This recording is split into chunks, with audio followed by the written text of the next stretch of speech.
Hello and welcome to today's Facebook and LinkedIn Live. As people are logging on, please let us know if you can hear us all okay. Give us a like or an emoji, that would be fab. And feel free to comment throughout the live, or if you're watching it on the replay, because we do read all the comments. Thank you so much for everyone that is logging on and joining us today. I'm delighted because this morning I'm chatting with Sophie Bridgeton, and she is a trauma-led leadership coach. So we're going to be talking all about how to move forward if you've suffered from workplace harassment or bullying in the past, and how, obviously, we're going to be talking about all the strategies that you can take to move forward from anything that's traumatic that's happened to you at work.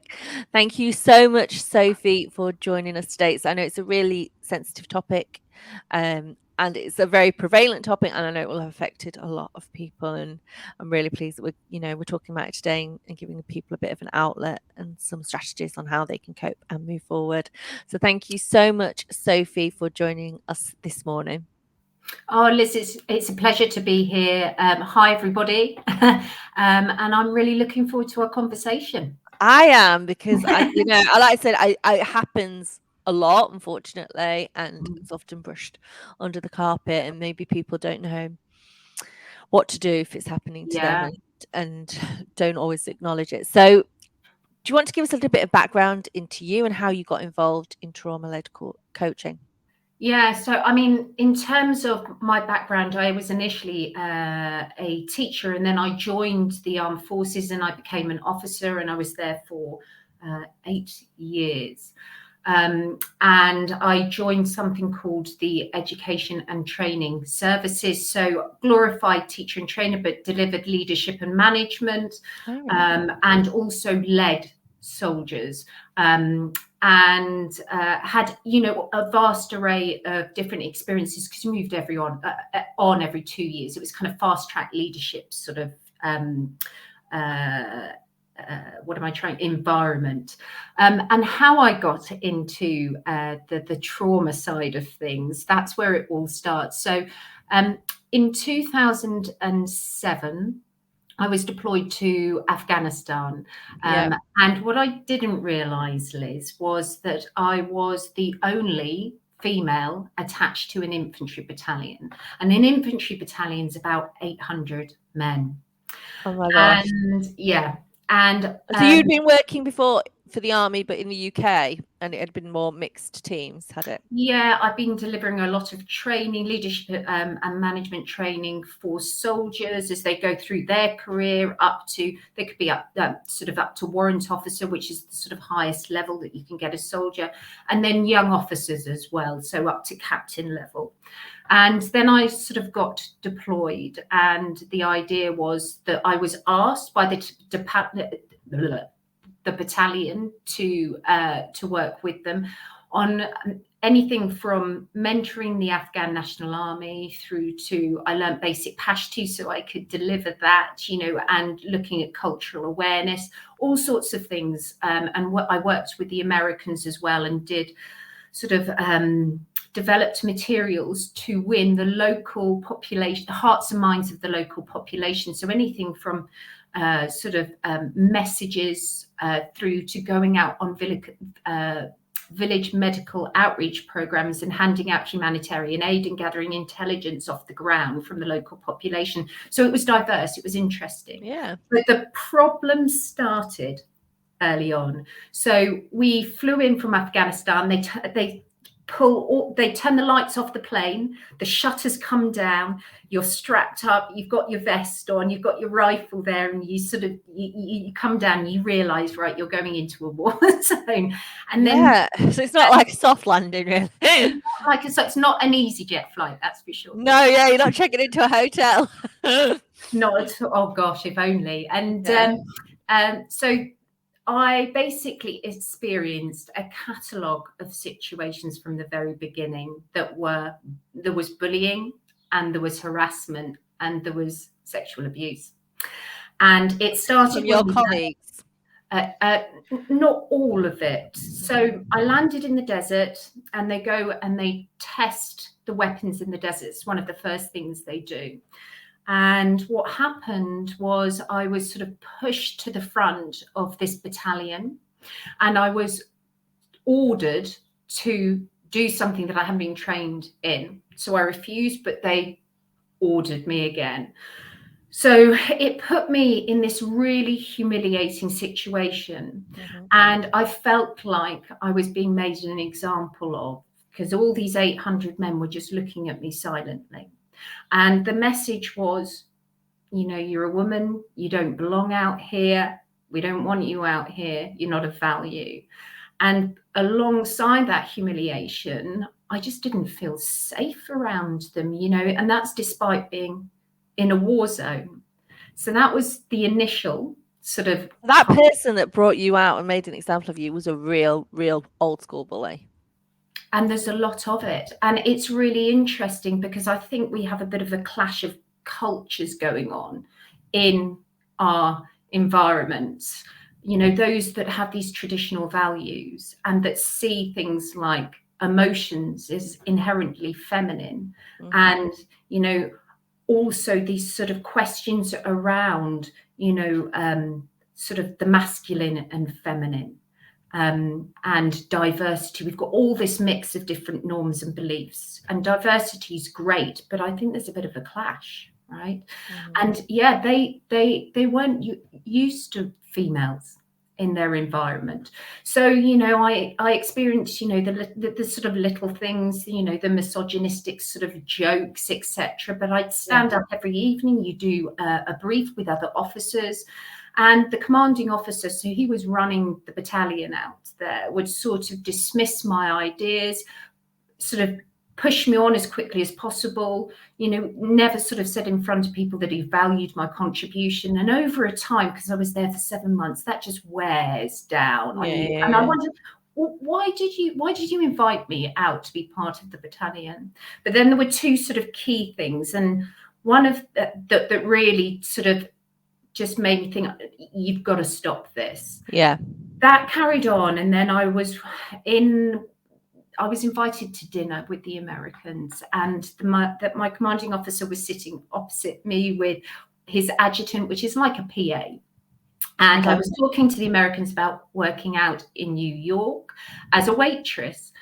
And my commanding officer, the most amount of words that he'd said to me were sort of thank you, sit down sort of thing. And his first sentence to me was, so were you a topless waitress then? And all the Americans just went, and just, really, really uncomfortable. I know you're like, oh. I'm like, that is shocking. Yeah. And it's not even that long ago. When was it? No, it's not really that long ago. And I pushed back and said, what do you think, sir? And I thought that would be it, but he kept going. So, I don't know. That's why I'm asking you. And it got more and more uncomfortable to the point where, funnily enough, the Americans shut the dinner, kind of just stopped, and everybody sort of left. And I went back to my little safe space, and this little safe space was this camp cot with a netting over it, and the only privacy you get is like a towel.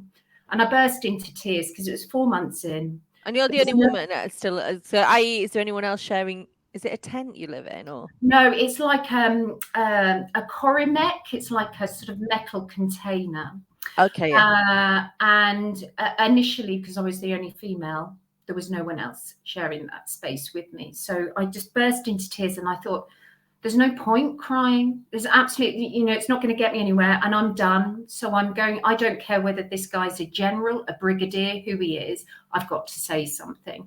So I dried my eyes, stood up, yeah, and walked to his office, whacked his door open, and said, I don't know who you think I am, what you think I am, but don't you ever speak to me like that again. I was really trembling. And he made light of it and joked and said, oh, it was just a joke. Come on, it's just a joke. And I went, no, you've demeaned me and belittled me in front of all those people. How dare you? And interestingly enough, what happened after that was every evening when I stood up, he would go, well done, thank you so much, well done, brilliant. Okay, yeah, really quite patronising at that point after that. But you know what? All of that was too little too late. And it became a really ostracizing situation because people heard what had happened. So people avoided me. The Americans avoided me. And when women finally did come out, I don't know this for certain, but I'm guessing they were probably spoken to and they wouldn't really come near me. And the final situation was I was working with an Afghan National Army commander, and I was sexually assaulted. And I went back to my commanding officer and I said, I was in an awful state. And I said, this is what's happened. I'm not going back in. And he said, yes, you are. And you're going to take a pistol back in with you. And at that point, I felt so disempowered, trapped, alone. And it was a horrible, horrible feeling. But I did have a choice, Liz. I could have said, this isn't working. I'm going home. But I didn't, because I was so frightened it was going to have an impact on my career. But funnily enough, the impact of all the pain, the hurt, the shame, all of this impacted my health anyway. And it did impact my career anyway. Okay, so you stayed. So how long did you stay for after that had So happened? it was a 7-month tour. So I stayed another 2 months So you and finished then the tour. to finish the tour. And then what happens is they'll send you back. You do something called decompression, which is where you go to Cyprus. You know, you have a bit of fun. They keep an eye on you and then you reintegrate. But they just sent me back on my own, back to another job. And when people got their medals awarded at ceremony, mine was sent in the post. And I basically started to slowly spiral down. And I've never had a mental health issue, and that doesn't matter. That's nothing to be ashamed of. The issue was I didn't know the symptoms and of what was happening to me, and that I was being impacted by trauma. And there's some really interesting research called moral injury. And moral injury was first researched and looked at with people who'd gone to war, and it was to describe their experiences where they'd been put in situations that violated their core values. So perhaps they'd been forced to do something that violated their core values. Perhaps they'd had to do something which caused adverse outcomes for other people and it violated their core values, or they'd be betrayed by others like leadership or a system or people and it violated their core values. And that is exactly what I can describe for myself, because the fallout of moral injury is things like the feelings of injustice, shame, anger. You lose trust in the leadership. You know, there are all these things, and mixed with what I couldn't get over in my mind. The trauma started because I was ruminating over and over again, and it evokes a stress response. So say, Liz, that you encountered a stress, you'd feel it. Your brain will release certain stress hormones, and the whole idea is to prepare your body for fight or flight. And that was what was happening to me, but it was a chronic stressor. And so that constant sort of secreting of hormones was happening. And after 4 years, I'd left my career because it just no longer felt safe and I wasn't in a good place. I'd spent my mortgage to try and figure out what was happening to me, and nobody sort of could understand. And I have this plethora of people, from counselors to psychologists to psychotherapists, and I was like, what do I choose? And I didn't even understand what was happening to me. Yeah. And after 4 years and researching through Google, and I read a couple of seminal books, I realized I had post-traumatic stress. And I went to a clinical psychologist and I said, I think this is what's wrong. And then they diagnosed me and said, absolutely. And it took me another 6 years of sort of trying to find different interventions to help me get through this. And I realized that certain things made me more dysregulated and certain things helped. And it was that kind of journey of discovery through. And I know that it's an extreme situation. Were you still working in the army during this point, or had you left? No, I'd left, yeah. And I think that was all part of this emotional sort of fallout that happened because I'd lost so much. out of that situation. And the army didn't help me at all with any of it. So it really cost me in so many ways. And, everything resides on a spectrum. Bullying and harassment are, they sort of lie on that spectrum. But you can have multiple little T's that build up. They don't have to be something massive like me, but if you don't deal with them, they can really impact your emotional health. And I think why I'm doing what I'm doing is I wanted to get myself to a place, because I'm one of the lucky ones. There are people, there are guys and girls out there that are on the street because they didn't get the help they need and they didn't have the resources. That is true, because you do read, don't you? You probably know the statistics, but a lot of people that are homeless were in the army. Yeah, absolutely. They don't have the resources. So I went back to the army to call out the situation when, I really found my voice. But also, I've wanted to speak up about it. And I've trained in psychology and coaching, etc., in order to help women so that they don't have to go through what I went through and use what I've learned to help others. I mean, you were in a really, because you were very much sort of trapped, I suppose, because you were in Afghanistan. You were not surrounded by friends or family or that support network. So it was extremely difficult for you. I mean, obviously we're talking, moving on to examples of people that might have suffered workplace harassment and bullying more locally in the UK. But do you think the army's changed? If someone's watching this and their daughters want to go into the army, what would you say to them? I think it is changing. People, are looking at the mental health side of things. People are speaking up, but I also think there's glass ceilings, and I think there's lots of glass ceilings in cultures. You can speak up and it will only get so far. It might not get to the top of an organization because people think they're doing the Enough. head, the executive, the director a favor by keeping it down there. But actually what you're doing is perpetuating a really unhealthy culture. So are they doing things? Yes, it's slow. And look, Liz, you're talking about changing somebody's deeply embedded beliefs. So I was brought up to believe that I'm an equal. I believe in humaneness, in empathy, having respect and giving other people respect, and to be protected by those.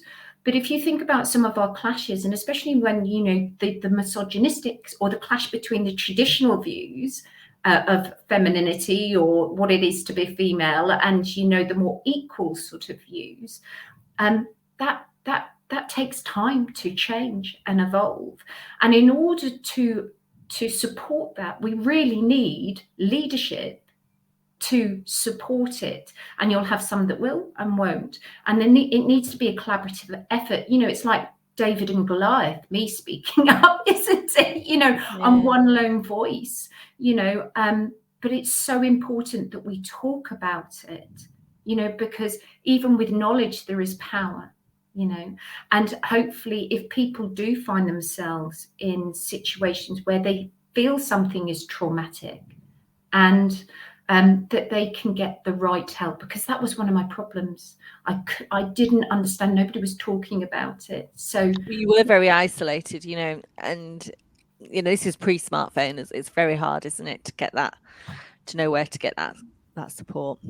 Yeah, and the trauma is being talked about, trauma informed sort of training, those sort of things is being, starting to to be seen as important, but it wasn't back then. You're exactly right. Yeah. It's a lot, isn't there? So we're going to move on in a minute, but I'm just thinking all about like TikTok and Andrew Tate. My first question was going to be, oh, was he a lot older than you? And maybe that's why he had those views, but actually those views they're still still prevailing. here. And that's why, I realized, you cannot change somebody else's values and beliefs. You can't force them. And when you come across difficult challenges, the only thing that you can do is come from a place of strength within yourself. and be able to counter that so that you don't internalize. And I think women do internalize situations quite a lot, and we've seen it, the charities that I've sort of been working with, they found that women, when they've had sexual harassment and abuse and those sort of bullying situations, they do internalize more than men.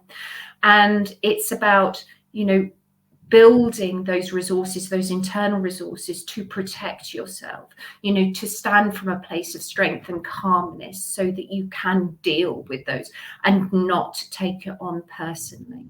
And that's hard because you will be confronted potentially with it, depending on what your values and beliefs are and who you stand for, whether you're traditional or, somebody who believes in equality. Yeah, absolutely. So obviously we've talked about your story, and your story, is horrific, but it's quite extreme because not most people watching Yeah. this probably aren't in the army, they've not been deployed to Yeah. Afghanistan. So what examples in your work have you found, or through your research, of people that have suffered workplace harassment and bullying? What does it tend to look like? Yeah, I think that they can be quite subtle. So it could be examples where perhaps you're in a disagreement or a Yeah. conflict and your voice is shut down, or there's an underlying sort of sense of intimidation. You Hmm. can feel it palpably, sort of thing. Or perhaps you come into what you think is going to be some sort of negotiation, or you've had a disagreement and you're going to talk it through, and it's all about their agenda at the cost of your needs. It could be ostracization and exclusion, but when you look around, the group or the person is treating people differently to you. It could be somebody blaming you for mistakes that weren't your fault, or their behaviors on you, and they're not taking any responsibility. Hmm. In COVID, for example, you had a lot of people that felt that they were being watched the whole time, and bosses were breathing down their neck, wanting to know what was happening, all the time, and what they were working on. And that can impact on, a person feeling inadequate, or they're not trusted in their job. And then there's obviously racist jokes, the unwanted sexual sort of advances, the misogynistic jokes. So that's sort of what you might experience. And actually, over a period of time, that wears thin. It drains you. It becomes stressful. And then there's also the other side of it, where perhaps your system's letting you down. Perhaps you witnessed, or you were stuck in a really difficult situation where, you didn't pass on a problem, or perhaps you did speak up and, you weren't listened to, or it was kind of brushed under the carpet. Or perhaps you were left with the fallout of everything. So perhaps you were the one that experienced the bullying. I've Yeah. definitely coached a few people in this situation. You were left with the bullying and harassment, and you were the one that totally suffered the consequences, whether that was you had to choose to lose your job or walk away. And actually, the people that had, or the situations that had led to you being bullied, harassed, they weren't really dealt with. And this sends messages, I think, in a culture as well, for those that are left there, that actually the people that are the bullies, or, the perpetrators, for want of better words, they're untouched. And that leads a culture of fear. And it signals to people, let's not speak up as well. And the person that's left with going to therapy and everything else, there's a real sense of injustice, around that. It's really unfair. So yeah, that I hope those are sort of It's so interesting. Someone said here, when day-to-day banter, personal comments grate on you. That I think gets you down. Absolutely. yeah. And we were going to talk about sort of what to do if that happens to you, and some of the sort of steps around it. And I think in my role, it's not for me to tell anybody as a coach what to do. And like you say, if the systems so it's really interesting. So because I've a podcast that's coming out today on my Oh yeah. podcast, Working Like a Mum, because it's actually being released today. It's about a lady who suffered workplace discrimination when she returned from maternity leave, and she discovered she was pregnant. She was going for a promotion, and then it was all looking well, and then didn't hear back when she disclosed she was pregnant, and she got is it gaslighted? Is that the word? When she just got ignored, um, and she tried to take it through that system that they'd got in play. Raised her grievances within the organization, but nothing got done. And in the end, she felt compelled to take them to an employment tribunal, and she did that herself without legal representation. So it's a fantastic story, but obviously not everyone feels they have the resources, they feel they can take their employer to tribunal, because talking to her is a difficult process, and it requires a lot of emotional resilience. And if you've suffered that harassment and bullying, you might not have a lot of that resilience left. Absolutely, Liz. And that's why it's so important that you have people that have your back, right? Yeah. In my extreme situation, I was totally sort of isolated. And then because of the fallout and trauma, I lost friends along the way that just didn't understand what I was going through. And I also withdrew myself. And that, when it really starts to deplete your health, it's not only a psychological and a physiological sort of impact on your mind and body, but there is the social aspect to it, which further exasperates things, Yeah. and that trust. Who do you trust? Who do you let in? All of that is difficult. And I think that's why bullying, it's the psychological underbelly of a culture. You can have an organization that has great policies in place, but what's going on is in the underbelly of the culture. And that's why it's so difficult as a person to deal with, or for people to stomp out. Yeah. So if someone came to you and they either as a client or as a friend, and said, I've had this catalogue of issues that has happened at work, I feel that I'm not, I'm being bullied, what would be the steps that you would advise that individual to take? I think everybody's situation is unique. And one of the things that I've learned is we all view our experiences through our own worlds, i.e., we're walking around in our own worlds through our own lens and our own perspectives. And we all carry our own core values.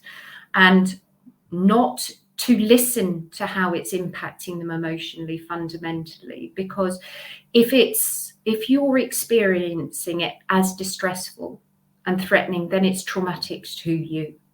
And to listen to that and do something about it. And look, my role as a coach is not to tell people what to do, but to support them in finding their own strategies and choices around what's best for them. But there are a couple of things that I've definitely learned. Yeah. And one of them is nip things in the bud. Like, I let things roll on for a while. And we heard what happened when I nipped things in the bud. And I think when you nip things in the bud, irrespective of whether that rocking the apple cart causes further problems, and it doesn't turn out the way you want, you've got valuable information there about how a boss deals with it, how your peers, how the culture, how the system deals with it. And then you can make the right choices for you, whatever that might be. I would also say, it's like going back to the schoolyard and having those bullies. And yeah, that's what it reminded me of when you spoke about that person. Yeah, that it's like, grow up. But I think they're looking for that response.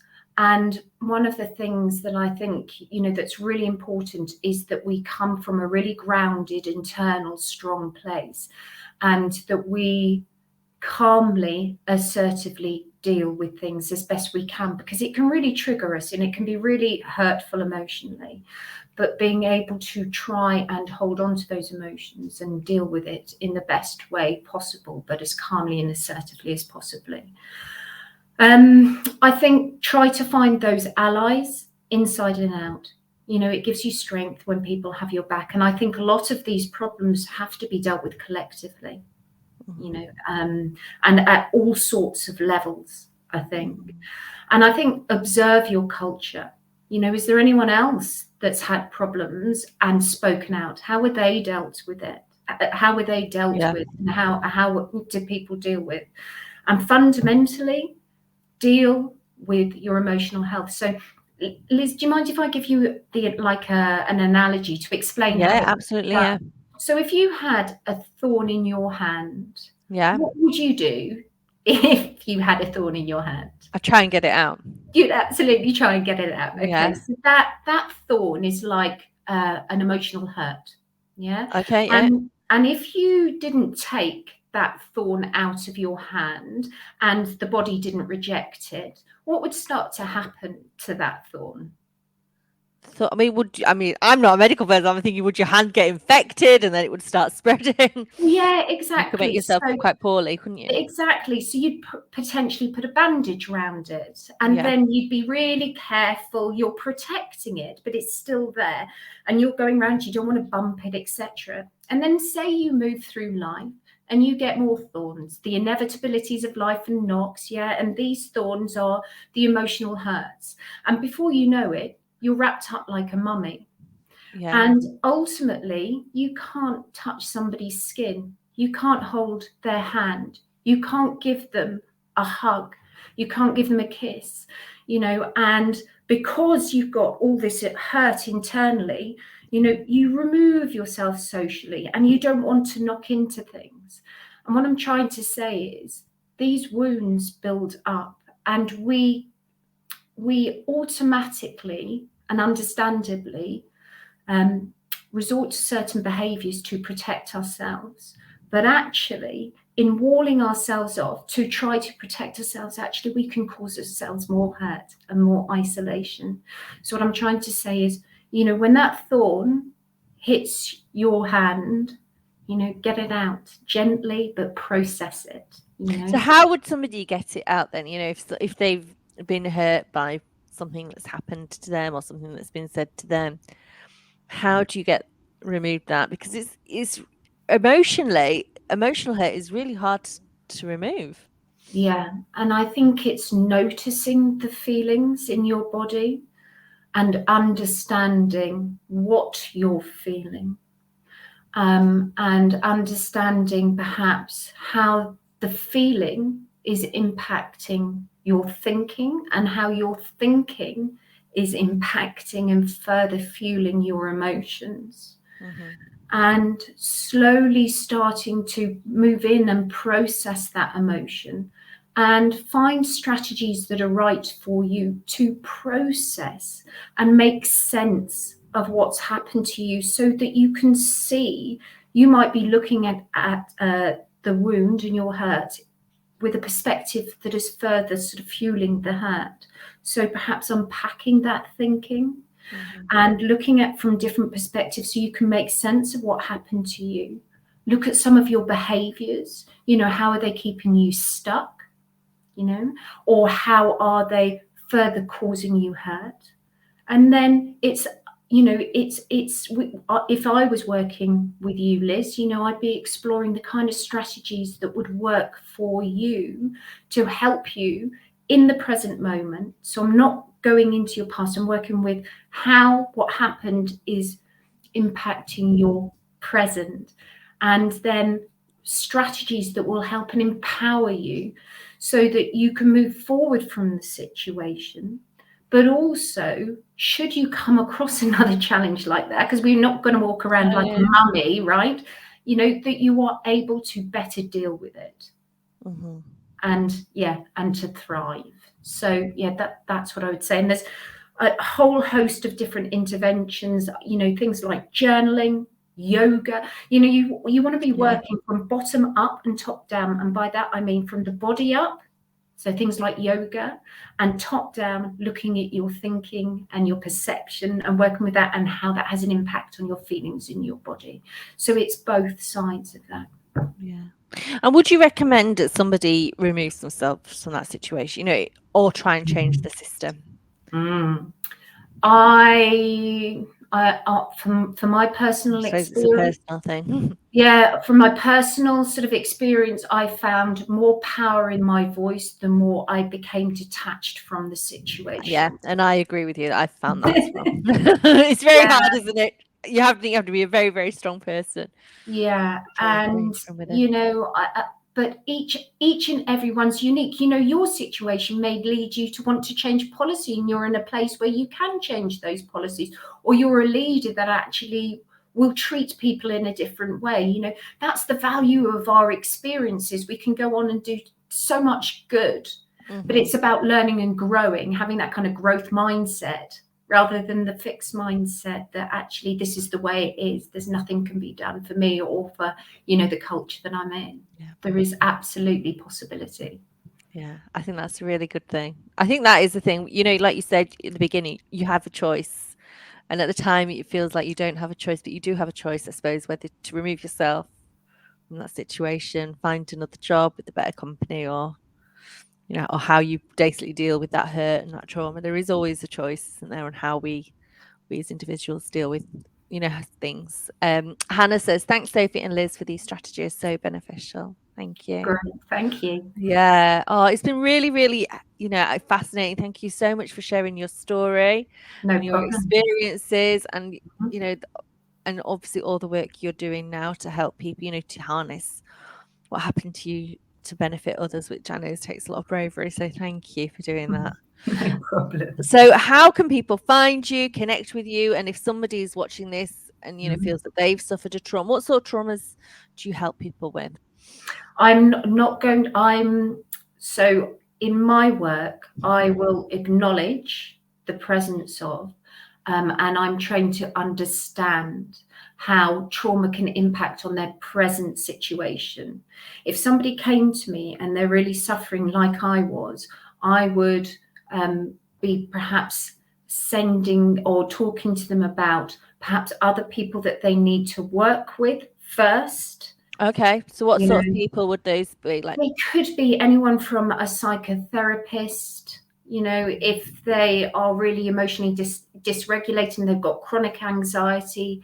It could be, you know, it could be exploring different interventions that can help to calm down their central nervous system.